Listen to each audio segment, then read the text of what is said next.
अभी मैं न्यूज देख रहा था तो उसमें एक खबर चल रही थी।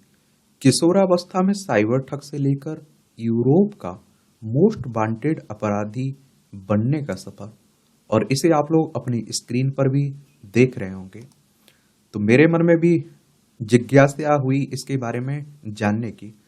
तो इसके बारे में एक सामान्य जानकारी भी हम लोग देख लेते हैं और इसके बारे में जान लेते हैं आखिर इसकी क्या कहानी है। देखिए, यूरोप की बात करें तो देखिए हमारा प्यारा पृथ्वी, हमारी प्यारी पृथ्वी, इसमें आप देखिए ये एशिया है। एशिया में आप देखेंगे ये हमारा प्यारा भारत है। और देखिए यूरोप आप लोगों को ये देखने को मिलेगा, यूरोप की बात हो रही है। तो आप देखिए इसका नाम है जूलियस कियुमाकी। तो यूरोप के मोस्ट वांटेड अपराधियों में से एक हैकर जूलियस कियुमाकी को आखिरकार जेल भेज दिया गया है। और आरोप है कि जूलियस ने थेरेपी कराने वाले 33,000 मरीजों के सेशन नोट्स चुराए थे और उन्हें ब्लैकमेल करता था। 11 साल से चले रहे साइबर अपराधों का सिलसिला जूलियस के जेल भेजे जाने से खत्म हो गया है। और ये तब शुरू हुआ था जब वो महज 13 साल का था। 13 साल का था, समझ रहे।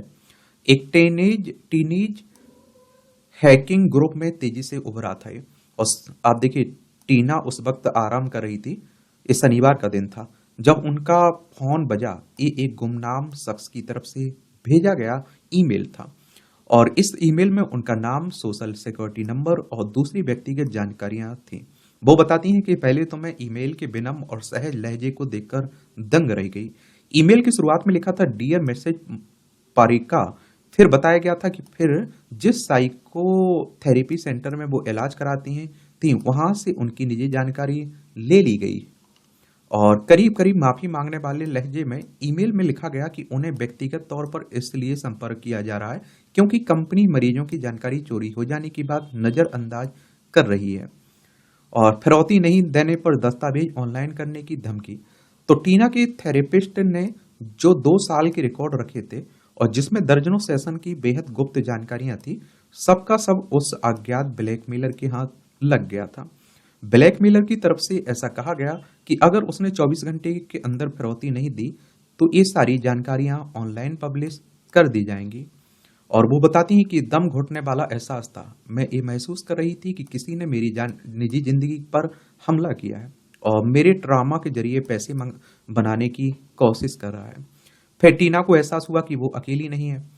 थेरेपी कराने वाले कुल 33,000 मरीजों के रिकॉर्ड चोरी हो गए और हजारों लोगों को ब्लैकमेल किया जा रहा था। ये फिनलैंड में किसी आपराधिक मामले में पीड़ितों की सबसे बड़ी संख्या है।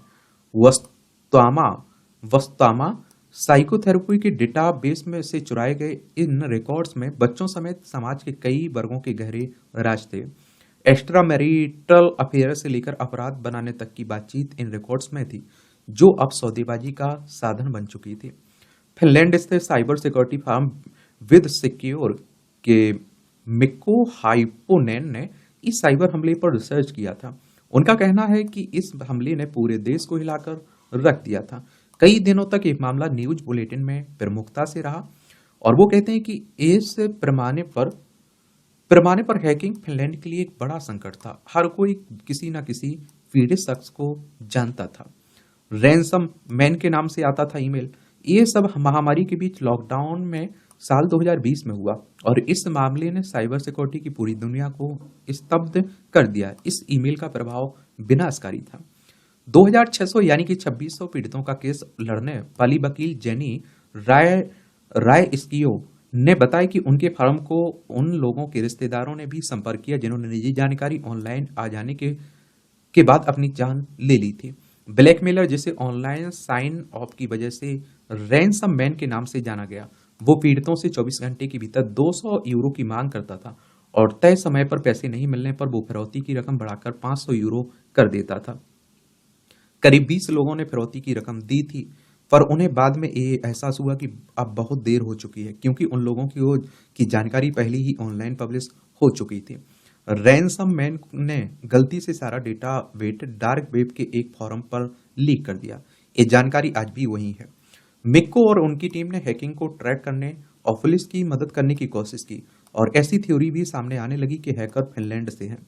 और देश के इतिहास की सबसे बड़ी पुलिस जांच का अंत फिनलैंड की एक युवा पर जाकर खत्म हुआ जो कि पहले से ही साइबर क्राइम वर्ल्ड में कुख्यात था। और जीकिल ने कैसे रखा था अपराध की दुनिया में कदम, तो कीवी माकी खुद को जीकिल भी कहा करता था और बेहद कम उम्र में से ही उसने हैकिंग करना शुरू कर दिया था। आजकल आप देखिए साइबर अटैक, हैकिंग कितनी हो रही है। जब वो टीनेजर था तब से ही उसने हैकिंग, फिरौती वसूलना और इसके बारे में लोगों से डींगे हाँकना शुरू कर दिया। लिजर्ड स्क्वाड और हैक द प्लानेट जैसे ग्रुप का वो अहम सदस्य था और 2010 के दशक में उसने खूब उत्पात मचाया।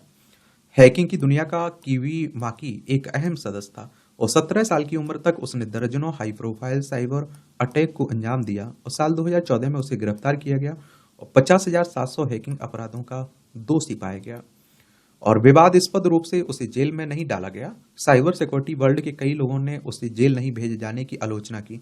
डर इस बात का था कि कीवी माकी और उसके सहयोगी हैकिंग जारी रखेंगे। अपने दूसरे सहयोगियों की तरह ही कीवी माकी पर पुलिस की इस कार्रवाई का असर नहीं हुआ और अपनी गिरफ्तारी के बाद और सजा से पहले उसने अपने ग्रुप के साथ एक बेहद दुस्साहस हमले को अंजाम दिया। कीवी माकी और लिजर्ड स्क्वाड ने क्रिसमस की पूर्व संध्या और क्रिसमस वाले दिन दो सबसे बड़े गेमिंग प्लेटफॉर्म को ऑनलाइन कर दिया और प्ले स्टेशन नेटवर्क और एक्सबॉक्स लाइव प्लेटफॉर्म्स एक हैकिंग के बाद डाउन हो गए और लाखों मेंबर्स गेम डाउनलोड नहीं कर पा रहे थे और ना तो नए कंट्रोल रजिस्टर कर पा रहे थे और ना ही दूसरों के साथ गेम खेल पा रहे थे। दुनिया भर की मीडिया का ध्यान गया।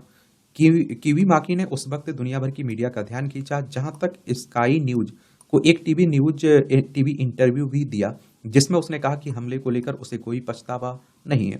लिजर्ड स्क्वाड में जीकिल के साथ काम करने वाले हैकर्स ने बीबीसी से बताया कि कीवी माकी एक बदला लेने वाला लड़का था। उसे बदला लेने में और अपनी क्षमताओं को ऑनलाइन दिखाने में मजा आता था। हैकर ने बताया कि वो जो करता था उसमें वो बहुत अच्छा था और वो नतीजों के बारे में नहीं सोचता था। हमलों में वो दूसरों से आगे ही रहता था। और रयान अपना सरनेम नहीं बताना चाहते हैं क्योंकि अधिकारी अब भी उन्हें नहीं पहचानते हैं। रयान कहते हैं कि उस पर लोगों का ध्यान था कि इसके बावजूद वो बम की धमकियां देता था और बिना अपनी आवाज छिपाए प्रैंक कॉल भी करता था। और जब से आप देखिए कीवी माकी को सजा सुनाया गया है, उसका नाम कुछ छोटे मोटे साइबर अटैक में ही सामने आता था। ऐसा कुछ सालों तक चला, फिर उसका नाम वास्तामो साइकोथेरेपी अटैक से जुड़ा। रेड नोटिस जारी किया गया तो फिनलैंड की पुलिस को इंटरपोल रेड नोटिस जारी करने के लिए कीवी माकी के खिलाफ सबूत ढूंढने में 2 साल लग गए। नोटिस जारी होते ही वो यूरोप का मोस्ट वांटेड अपराधी बन गया, लेकिन किसी को नहीं पता था कि 25 साल का एक शख्स अब कहाँ है। पिछले साल फरवरी में गलती से उसका पता चल गया। दरअसल पेरिस में पुलिस को एक अपार्टमेंट में डोमेस्टिक डिस्टरबेंस कॉल आई। जब पुलिस वहां पहुंची तो उसने पाया कि कीवी माकी नकली दस्तावेजों और नाम के जरिए वहां रह रहा था। उसको प्रत्यर्पित करके फिनलैंड लाया गया। फिर फिनलैंड की पुलिस देश के इतिहास की सबसे हाई प्रोफाइल सुनवाई की तैयारी में जुट गई। डिटेक्टिव चीफ सुपरिटेंडेंट मार्को लेपोनेन ने 3 साल तक इस मामले का नेतृत्व किया। उनका कहना था कि ये उनका करियर का सबसे बड़ा मामला है। लेपोनेन कहते हैं कि एक समय में 200 ऑफिसर इस केस पर लगे हुए थे। हमें ढेर सारे पीड़ितों का बयान और उनकी कहानियों पर काम करना था। कीवी माकी का मुकदमा फिनलैंड के लिए बहुत बड़ा मामला था। दुनिया भर के पत्रकार इस पर नजर जमाए हुए थे।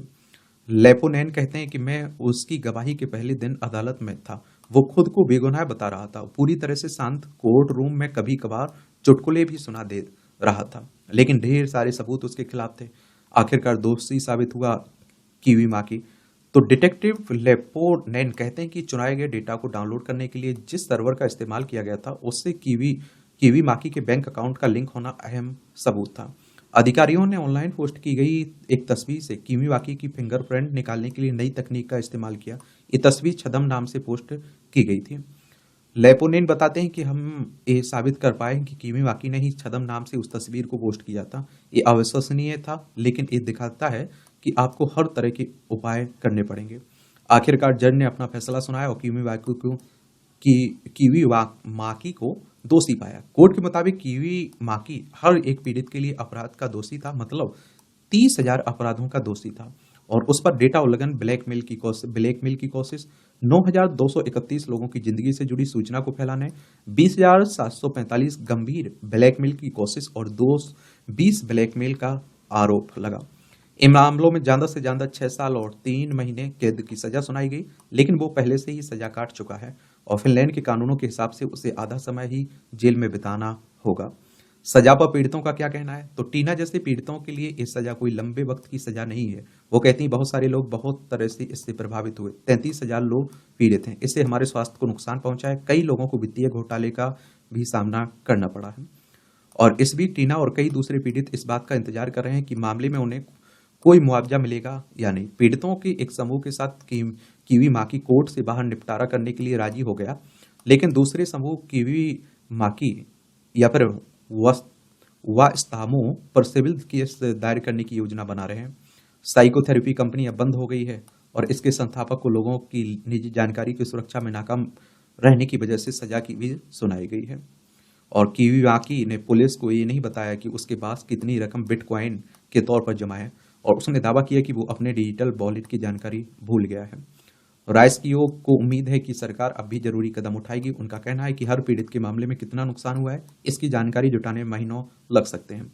भविष्य में ऐसे बड़े हैक के मामलों से निपटने के लिए कानून में बदलाव की भी मांग हो रही है। वो कहते हैं कि फिनलैंड के लिए ऐतिहासिक है क्योंकि हमारा तंत्र अभी इतने बड़े पैमाने पर पीड़ितों के लिए तैयार नहीं है।